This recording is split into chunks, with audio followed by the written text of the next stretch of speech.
Shalom, saudara-saudara yang dikasihi Tuhan Yesus Kristus, selamat pagi. Selamat berjumpa dalam renungan harian pagi hari ini, hari Kamis, tanggal 14 Agustus 2025. Semoga damai sejahtera Allah dan sukacita Roh Kudus senantiasa menyertai dan memberkati kita. Dan atas pertolongan Tuhan saja kita dimampukan melakukan aktivitas kita masing-masing. Amin. Nah, renungan hari ini diambil dari kitab Perjanjian Lama, kitab Yesaya pasal 61 ayat 1, dikatakan demikian.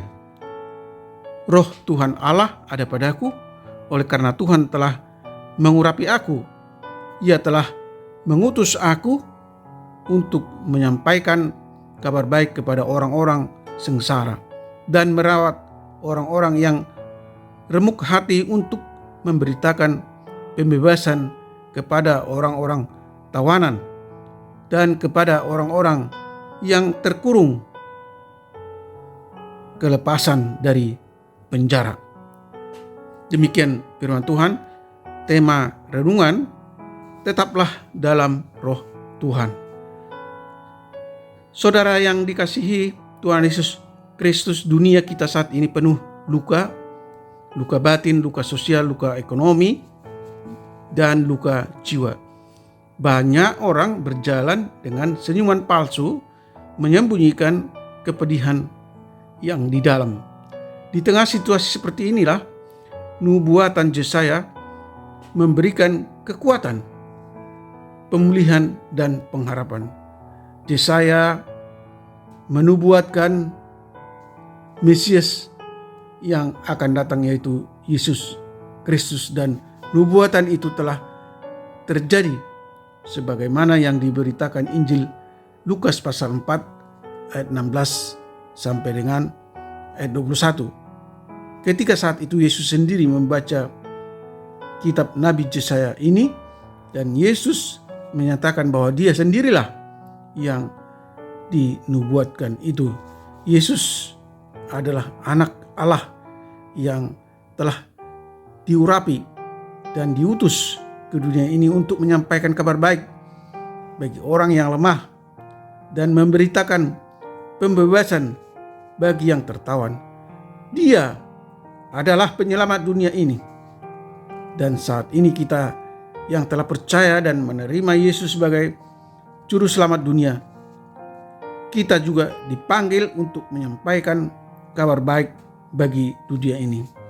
Tuhan telah mengutus Roh-Nya yang kudus supaya kita dimampukan untuk berbelas kasih kepada mereka yang miskin, sebagaimana Kristus yang membela mereka, menghibur mereka yang terluka dan putus asa, selalu menjunjung tinggi kebenaran firman Tuhan untuk melawan segala kemunafikan dan kekerasan, memberitakan pembebasan bagi mereka yang ditawan oleh nafsu duniawi yang hidup dalam kejahatan.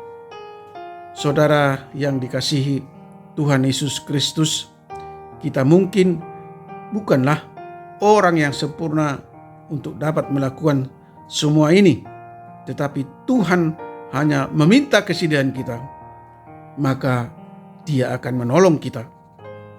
Amin. Mari kita berdoa. Terima kasih atas keselamatan yang Tuhan berikan kepada kami. Ajar kami dengan Roh-Mu agar kami mampu mengerjakan keselamatan yang telah Tuhan anugerahkan kepada dunia yang penuh luka dan kejahatan.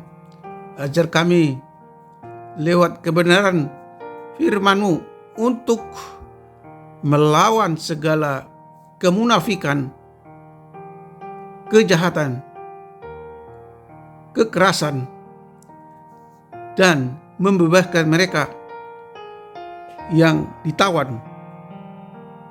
Kiranya Tuhan berbelas kasih kepada mereka yang miskin, supaya mereka terbebas dari penderitaan mereka. Kami berdoa untuk para pendengar renungan pagi ini. Mereka yang sedang di perjalanan, di rumah, di kantor, di pasar, atau di ladang, anak-anak di sekolah, dan dimanapun para pendengar renungan pagi ini berada, dimanapun beraktivitas, Tuhan memberkati dan menjauhkan mereka dari segala mara bahaya. Buatlah segala usaha dan rencana mereka berhasil. Kami juga berdoa buat mereka yang sedang menderita karena sakit atau berduka, agar Tuhan kiranya berbelas kasih menyembuhkan mereka yang sakit dan menghibur mereka yang berduka. Terima kasih Tuhan. Kami telah berdoa dan mengucap syukur dalam nama Tuhan Yesus Kristus. Amin. Shalom. Tuhan Yesus memberkati.